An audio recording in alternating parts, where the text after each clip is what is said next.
Hey guys, I wanted to jump on here for a couple minutes and touch base with everyone. So we're in March. We are starting month 3 of 2021.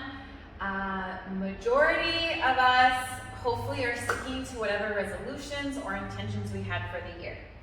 However, I'm also aware that statistically, a lot of people tend to fall off by now. And they've been off for a couple of weeks. Usually in the gyms, you see it about mid-February, right? That crowd, that enthusiasm of I'm gonna finally lose those 10 pounds, or I'm gonna drop a jean size, or I'm gonna finally just move my body and be healthy.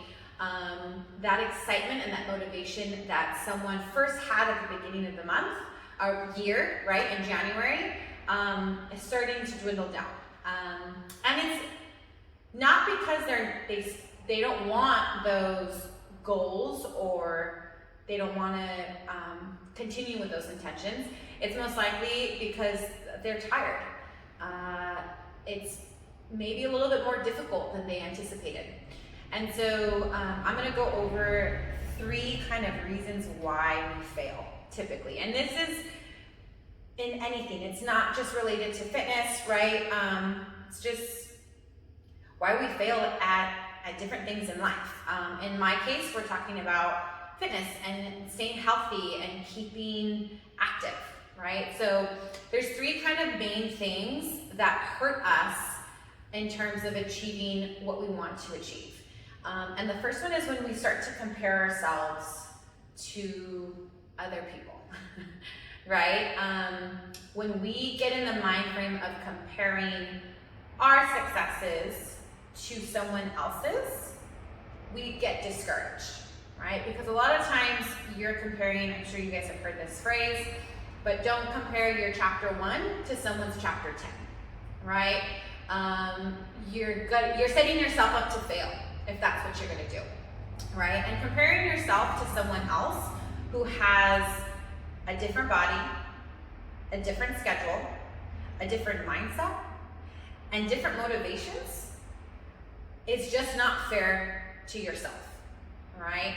I get questions all the time about how long it took me, to get the kind of build that I have, right? This is like a 9-year process, guys. It did not happen overnight. It did not magically appear. I wasn't born looking like this, I put in work, and I continue to put in work year after year after year, right? It is a process. So please don't compare yourself to someone else. Compare yourself, if you're gonna compare the person you are today compared to yesterday.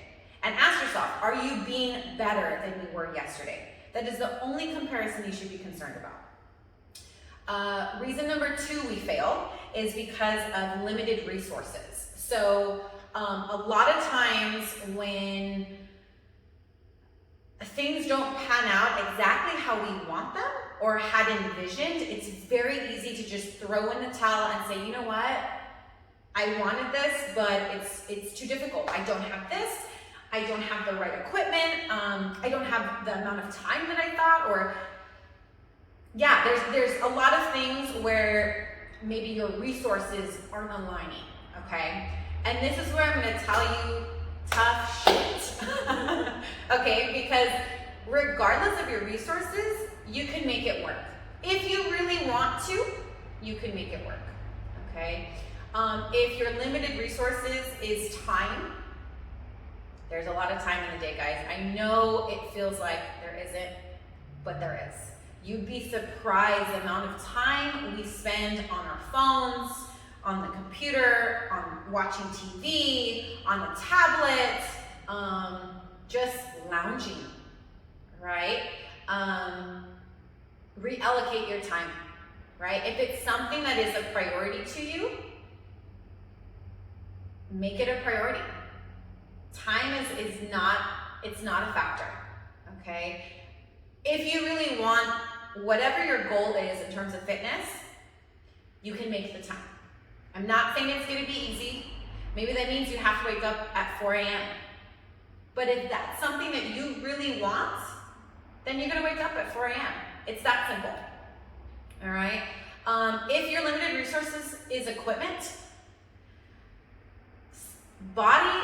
your body weight is good enough, all right, for now, okay? So don't become, or don't be an all or nothing person, okay? That's a very dangerous thing, very dangerous territory to be in when you are trying to create new habits or improve yourself, right? There is gray, okay? You might not have the 30-pound dumbbells. You might not have the 10-pound dumbbells, but you know what?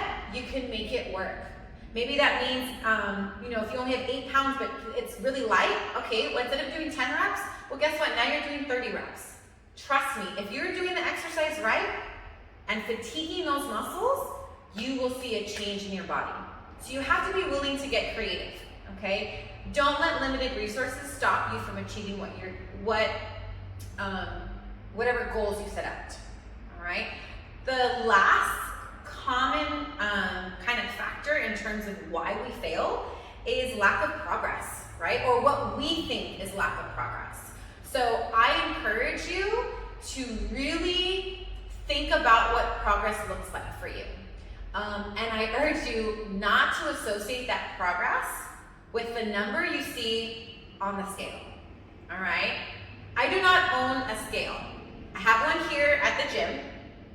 I step on it once every 6 weeks. And that's purely because I want to look at my body fat percentage and my lean muscle. That's it. I don't look at my weight. I don't look at my BMI, right? I don't look at those numbers. I have a very intentional way of tracking my progress, okay?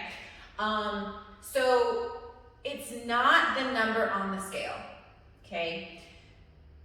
It is very much, for me, progress is how much weight I'm pushing and how comfortable it becomes over time, right? Hitting those PRs, finding those new maxes, being able to control a certain weight that before would gas me out. And now I'm like, okay, this actually feels really good. That's progress, all right? Filling in my jeans a certain way is progress. It has nothing to do with my weight. Filling in a shirt, right? With my shoulders filling really nicely or my arms filling really nicely. That's progress for me, okay? Feeling light and not heavy and slow and sluggish. That is progress for me. So I encourage you, it's not that you're not making any less progress, right? There's not a lack of progress. You just have to look at different ways to assess what progress looks like for you based on your goals, okay? For me, if I step on the scale after 6 weeks and I don't see a change in the numbers, that is still progress, because guess what? I maintained my success already. So you have to be really careful in the beginning when you start your fitness journey or your nutrition, whatever it might be. Usually progress and change happens really quickly in the beginning, right? Because your body's not used to it. But then you start to plateau, okay? And it's very hard and easy to forget that plateau is still progress from where you started, okay? So say you're 160, okay? And then you drop down to 130, okay? And you stay at 130, 131, 129, 127, 130, right? That plateau, guess what? Look, it's still progress. Do not forget where you've come from, okay? Maintaining your previous successes is just as difficult, if not more,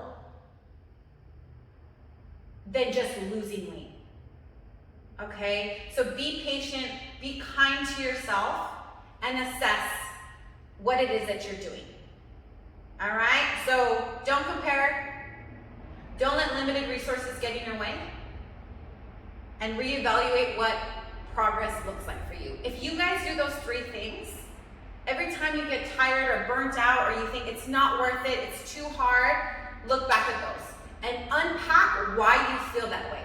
And I guarantee you, you can continue with those intentions. You can continue working towards those goals that you set for yourself at a time where you felt like you were unstoppable. Because regardless of what today looks like, you are still unstoppable. You are still capable. You're still a badass, okay? You just gotta make some adjustments. You gotta check yourself and figure out what it is you need to do to get there. That's it. One step in front of the other. One step, one step, one step, one step. And guess what? Some days you might take 2 steps back. That's all right. Next day, get up, another step forward. Boom, boom, and you make it up. Don't stop. The days you want to quit are the days you show up because it will make you stronger. Okay? The days you want to give up and quit are the days you show up so you get stronger.